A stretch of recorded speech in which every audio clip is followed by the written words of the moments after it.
So we're here having a first look at the Samsung Galaxy S4, and this is at the launch event at New York City's Radio City Music Hall. The first thing you'll notice is just hovering around the display lights it up a little bit, and this is part of the air gestures that Samsung's built into the device.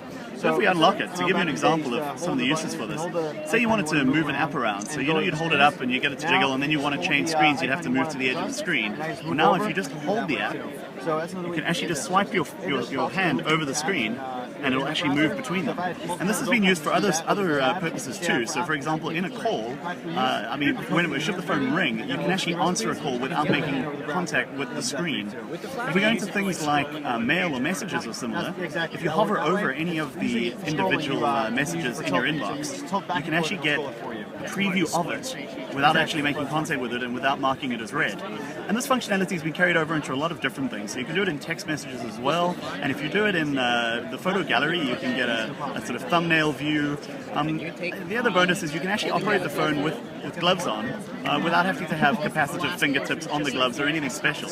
I can see a lot of use for that, and one of the other features we've seen that they've built in, there's a number of the new ones outlined here. So S Health is a sort of go at the Nike Fuel Band approach. They're going to be various accessories like scales and wristbands and so on that will tie into it so that you can measure various statistics and generate reports about how many calories you've burned in a day and so on.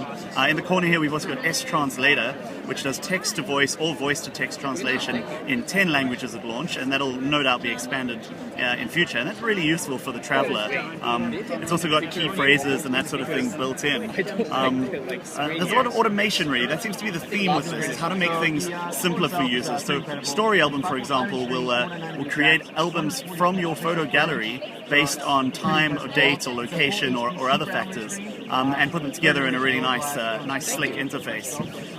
Going back to the home screen, the notifications bar has been overhauled. It's now sort of translucent, and if you pull down on it, you get all your key information right at the top, including access to settings and access to apps.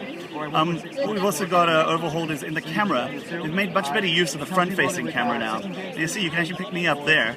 You can include yourself in stills or videos using this function, and you can also use it in video calling so that you could potentially include people in the room with you in one video call with another person. The device is also thinner, as is expected, 7.9mm thick, lighter, reinforced rear. It doesn't feel nearly as flimsy or as plastic as the S3. You've also, of course, got a slightly bigger screen. It's a 5-inch screen as opposed to a 4.8-inch display as like the one found on the S3, but the bezel's a little bit smaller, and so in terms of actual size, it doesn't feel much bigger in hand than the S3 before it. We'll bring you a full review once we've actually got our hands on a device, which will probably be sometime next month. They haven't quite announced whether it's going to be different for regions, but it's expected to be out at the end of April, and we'll bring you a full review as soon as we've got one to play with.